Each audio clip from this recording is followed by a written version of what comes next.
Good afternoon, everyone, and welcome to today's Way Forward workshop, Leader Lunch Break, where we are pleased to welcome Marsha Mockabee. Marsha Mockabee has been heard to say, "To whom much is given, much is required." In fact, it is this motto which fuels her energy and defines her life's work. Her path to president and CEO of the Urban League of Cleveland has been a circuitous one. After a successful role with Ohio Bell, she left the phone industry when it reorganized in 1985 and abandoned the corporate life to work with Case Western Reserve University in youth programs. It was an unexpected transition, but one she loved. Her obvious talent and demonstrated passion for influencing the lives of young people ultimately led her to the Urban League of Cleveland. That was just over 30 years ago. When she assumed the role of president in 2011, she became the first woman to do so in the almost 105-year-old Cleveland affiliate. Her agenda: to empower African Americans to develop and exercise their potential through education, research, advocacy, with an emphasis on providing services. She is known among the National Urban League colleagues as the turnaround strategist because she took an organization that was saddled with debt and on the verge of closing and has made it a stable pillar in our civic infrastructure. Locally, she's known as the determined driving strategist for change, a source of wisdom, a voice of experience, and a demander of accountability in our community.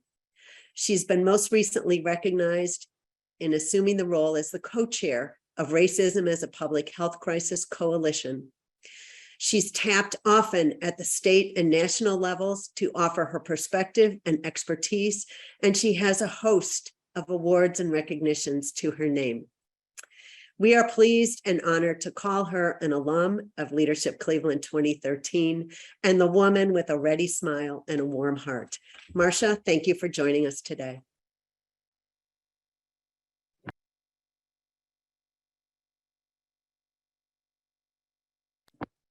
Okay, unmuted. Thank you so much, Mary Ann. My honor and privilege to serve this function today and to always be with you, my friend.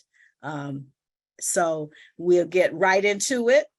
And we're happy on behalf of my co-chair also, Helen Forbes Fields from the YWCA. And we are doing amazing work together. And I'm so pleased to be tethered together with her in this work. We also have assisting me with the PowerPoint today and the presentation, Gabrielle Folks, who is our Assistant Director of our Equity Institute and also serves as the day-to-day project director for RAPHC-C Cleveland Coalition.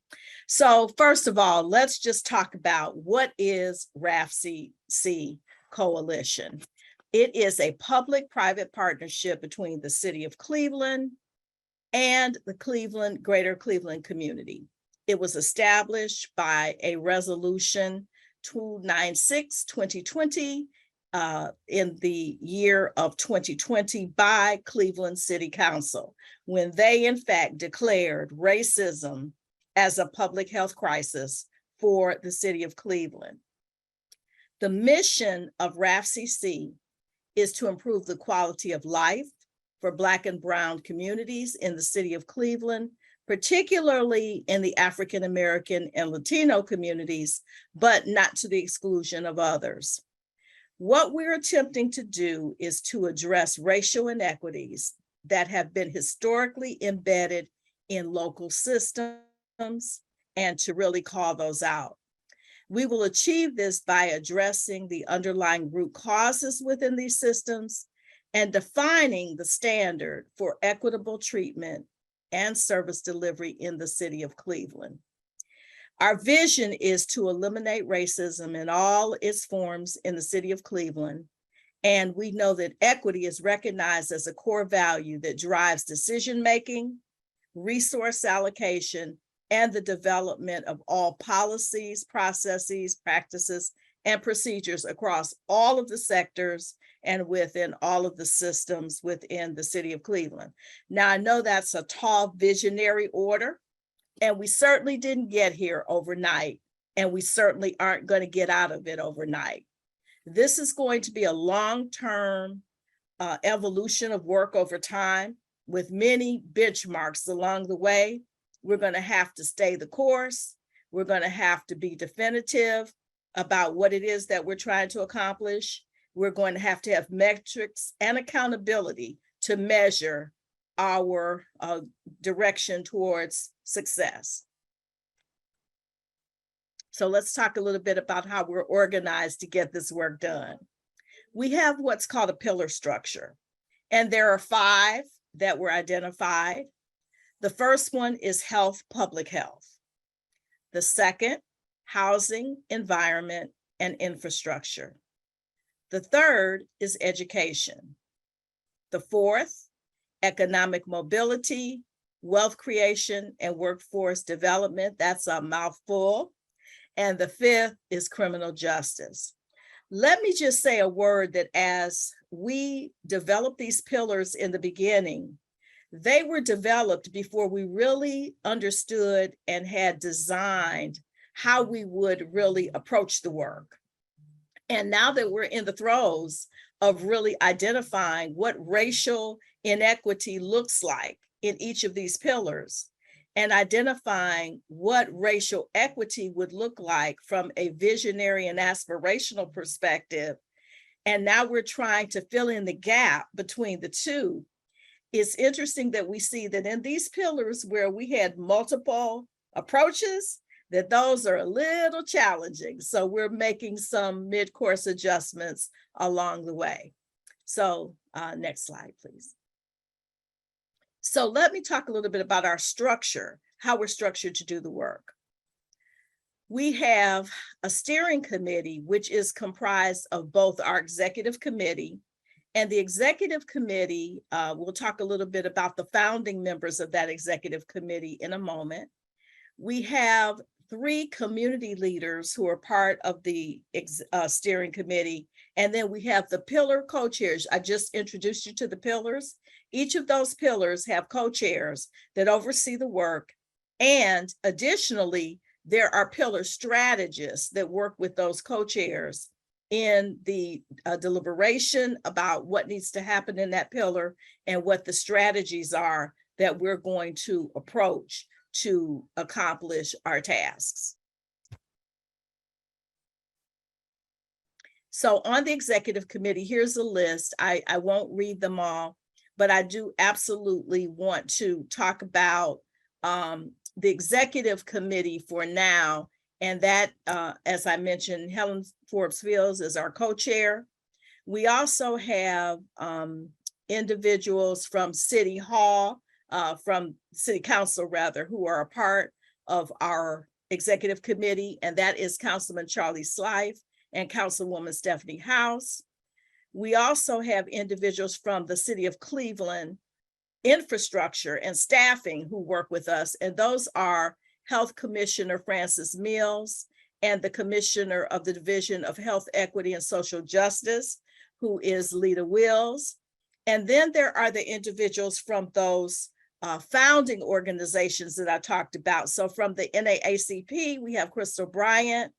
From Birthing Beautiful Communities, we have Jasmine Long. From Policy Bridge, we have Greg Brown. We have Jeffrey Patterson from Cuyahoga Community College, right? Cuyahoga Metropolitan Housing Authority, CMHA. And then, of course, we have Kevin McDaniel, who was at the time from Neighborhood Leadership Institute, but has now moved on to a statewide health organization position, but he is still working with us. And so we're very, very pleased. We do have other founding organizations such as First Year Cleveland and also United Way of Greater Cleveland, who have had leadership changes, and we expect to have individuals coming back to the executive committee from those organizations as well. And then you see pillar co-chairs that are there. that is going to be a growing list because we are still recruiting and solidifying our pillar co-chairs. So, okay, next. So what is the goal of RAPHC-C's work? Let's talk about that again. I mentioned looking at the current state of racial inequity in each of our pillars. And to do that, we look at how is systemic racism affecting that pillar? What about institutional racism operating in policies, practices, and procedures within policies and those kinds of things that happen in institutions that are in those pillars? And then finally, the whole issue of discrimination. What does the unequal treatment of members of various groups based on race, gender, social class look like within those systems that operate in those pillars? So that helps us to identify what does the current state of racial inequity look like. And so the desired state then of racial equity for that pillar then begins to look at what would the systemic fair treatment of people of all races resulting in equitable opportunities and outcomes for all, what would that look like for that pillar? And then definitions then about social justice for that pillar and equity for that pillar. So once we lay those two things side by side, we now have a gap analysis of where we are now, where we're trying to go, and beginning to define the steps of how do we get from where we are now to where we're trying to go. Okay, so one of the things that we did, I want to call out and give a shout out to Third Space Action Lab, who was our very first consultant on the project, who really helped us to define the infrastructure and those kinds of things and get our documents together and all of that.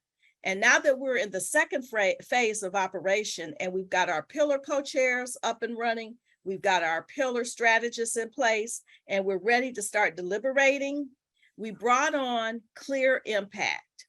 Clear Impact is helping us now to actually get into the work, identify the results that we're looking for, deliberate and develop actual, what we call indices that are actually designed to say, how much, what are we looking for? What are we trying to accomplish? And in these indices, then we will be able to build accountability structures. We'll be putting up a website that actually has data, that actually looks at a scorecard and all of those kinds of things to keep us moving along on track. The other wonderful thing that is part of the Clear Impact work is that we will have something called the Turn the Curve plans. And the Turn the Curve plans, we've already are part of results-based accountability. We had our first training already. The results-based accountability actually is the training that gives us the grounding around this Turn the Curve planning that we're going to do. So when we develop the indices for the pillar that talk about what is the big result that we're looking for, and how do we look at indices that tell us that we're moving in the right direction. And then the Turn the Curve plan now says, what other partners do we need to make sure that we have inclusive voice? Do we have lived experience voices here? Do we have all the voices in the community that can help us to implement? And so that's all a part of the pillar work that is now started. And we've started in two pillars, criminal justice and the housing, infrastructure, and environment pillar. Those are our phase one groups. Phase two will include the other three pillars that I mentioned earlier. And that's because they're still recruiting, and we wanted to go ahead and get started with the work. So we established a phase one phase 2 approach. So additionally, here's what we're very excited about. As we did our homework around the country to look at various models that we could draw from, there were not very many communities where they had established a declaration saying racism is a public health crisis that had gone beyond just that declaration. Milwaukee was the furthest ahead, and we've seen some work in Toledo, but to really look at the level of work that we were talking about doing, we've not seen that. Here's the other thing. We also had racism as a public health crisis declared for Cuyahoga County. I also have the privilege of serving on that body of work. That work focused internally on the Cuyahoga County system itself. So it was internally focused, whereas the RAPHC-C work was designed initially to be externally focused. But here's the beauty of what we built on the external plan first. Once the HESJ department got set up by Commissioner Lita Wills and our new mayor really got a grasp of what we were doing externally, here's what they said. We're going to take that same structure and we're going to walk it over internally to the city of Cleveland. And we're going to look at our policies and practices for the city of Cleveland with the same 5 pillars, with a very similar structure. And then we will have a real bridge, not only for the city of Cleveland in terms of its internal practices and policies, but extending out into the community for all those systems that extend into the community. So we are very excited about this model that has been put together and the way in which we're working together, because we believe that we are going to be a national model for the kind of work that we're doing here. So what now? Again, I started by saying this is not short-term work, and this will take time and commitment with many benchmarks along the way. I envision it'll be handed off several times to different organizations. We're happy to have been in the forefront, Helen and I, to lead the first leg of this charge, but we imagine that it's going to get passed off many times to other organizations who will continue and take the work to other levels. We're happy to be laying the groundwork and the foundation. It's very meaningful and very necessary work at this time, and we're happy to be serving you in this way. So thank you for allowing us to share, and I'm sure there are questions. So Rachel, I'm turning it to you now. Great, Marsha. Thank you so much for sharing this initial work. With so many different interested parties coming together, how are you working to build those relationships and build those collaborations within the coalition to have that shared vision? That is an excellent question. Thank you. Let me just start off by saying, and let me be real, those of you who know me in this community, and Marianne certainly knows this, I'm a pretty transparent person, so let me be clear. It's messy work. Okay, it's messy work, but necessary work. And so when you have various stakeholders coming from various interest points and various agendas, it's important to build a sense of a shared commitment and a shared vision. Unless there's a shared vision to which everyone can buy into and see themselves a part of, it's very hard to set the personal agendas and the self-interest to the side. We're never going to get rid of them. They've got to work in concert with the main vision that we're all trying to achieve, because to stay at the table, self-interest of organizations that people have to also be in alignment. So we're not confused about that. We're trying to work in a way that honors all of that, but keeps us focused on the vision of what we're trying to accomplish. How did you approach prioritizing the work in the pillars? So in other words, how did you determine which were going to be in phase 1 and which you would tackle in phase 2? Excellent question. We figured that we really had to try to establish as fair a process as we could. so that it would not be viewed that there was any favoritism of any kind. So we set in play a three kind of a checklist of 3 items that you had to have to move to phase 1. And that included having both co-chairs in place. Number 2, all of the strategists had been recruited and were ready to start working. And the third one was that we had our RBA training on August the 26th. And so that third checkoff was that a majority of those pillar strategists and the co-chairs were able to commit to a full day of training for the results-based accountability training. And we had 2 pillars who met that goal. And we had one other pillar who was kind of halfway there. So they also participated in the RBA training, but they wanted a little more time to get all of their pillar strategists in place and get them all committed so that they could, operate in full capacity, because they're going to have 9 meetings within a 3-month period to work on their population indicators that they're going to be developing together as a team. Who is not at the table that you would like to see engaged in this work? So one of the things, that is a great question, and I think we're going to be continually asking that question throughout this process.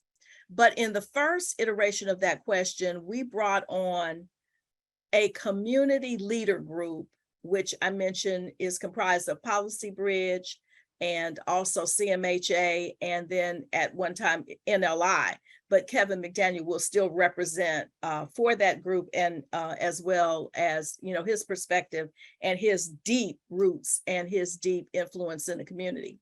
That group is going to help us to develop a community engagement approach so that we can make sure that we have lived experiences at the table in the planning, and that we have an opportunity to engage back and forth in dialogue with our community, our broad-based community around this. So that was our first approach, to make sure to keep our process honest and authentic.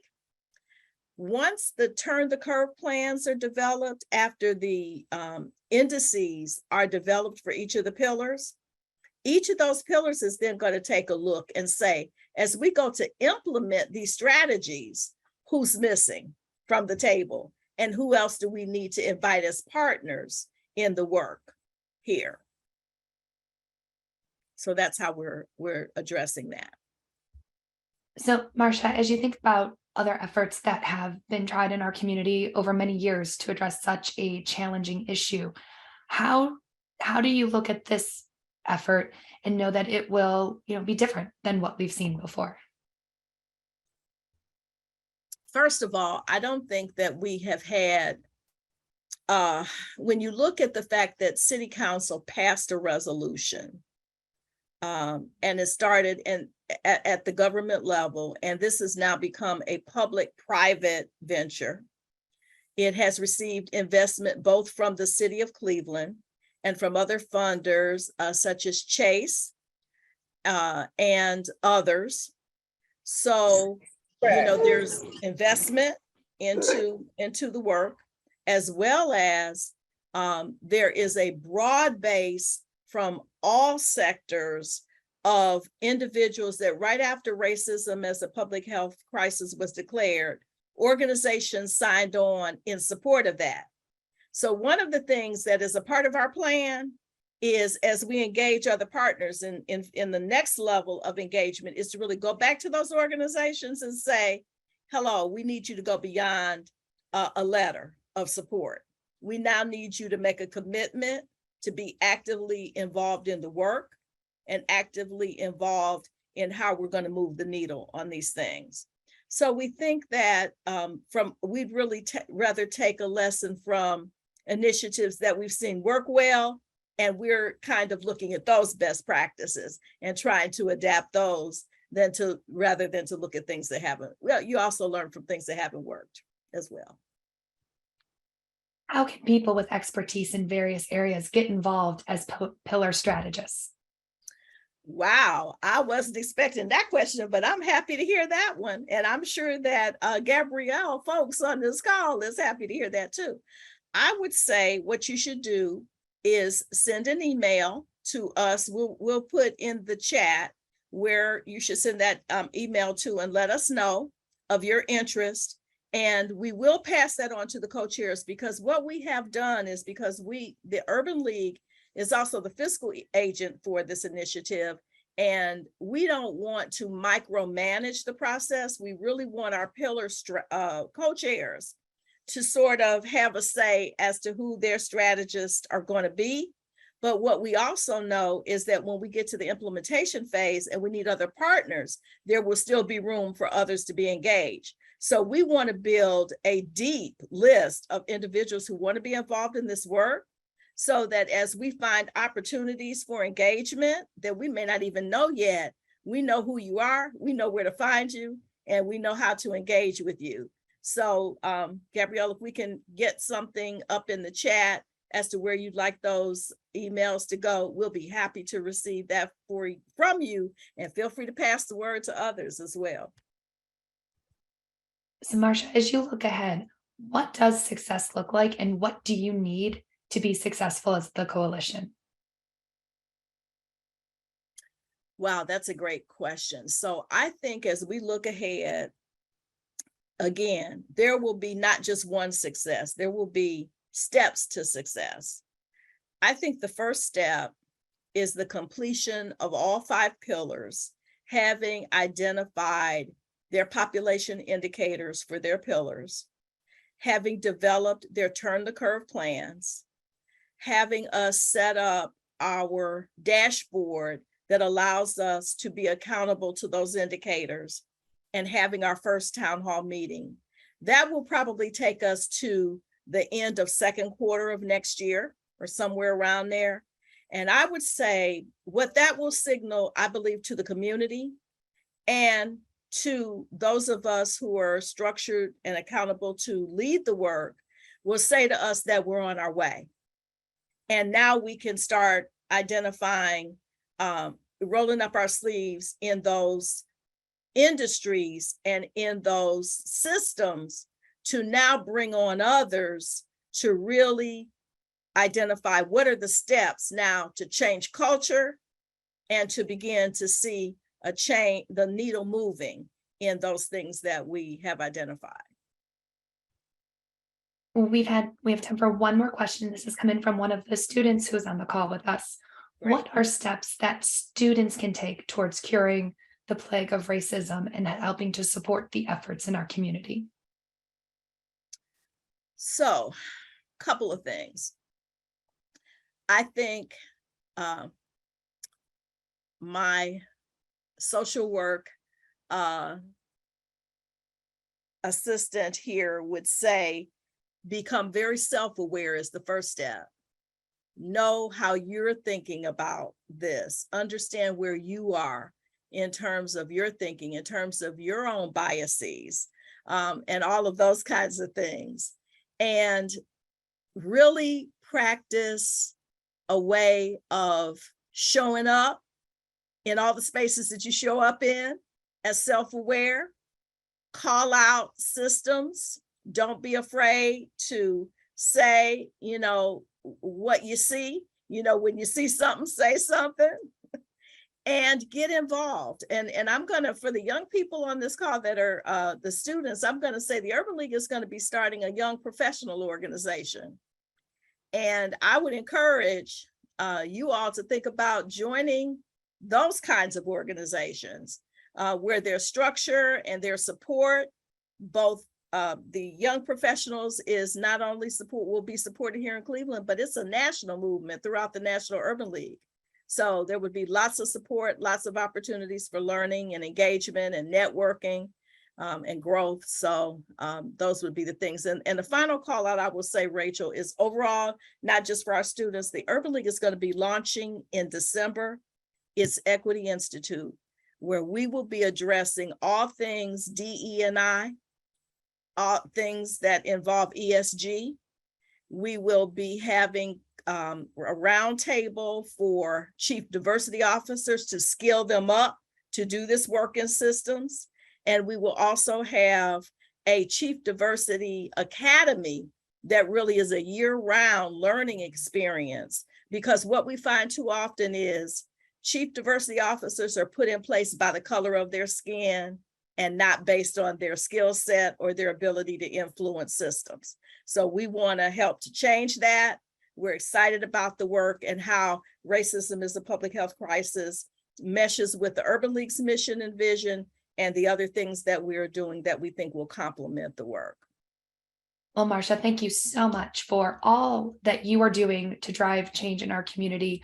And we encourage everyone to please follow up. If you saw Gabrielle's note in the chat, if you are interested, please reach out to her with your name and email, and she will follow up. And Marsha, we've had a couple of requests to be able to share your slides with those who registered, if that would be okay. Yes, you do have our permission to have that. Absolutely. Wonderful. Great. Well, thank you so much. And with that, I'm going to turn it back to Mary.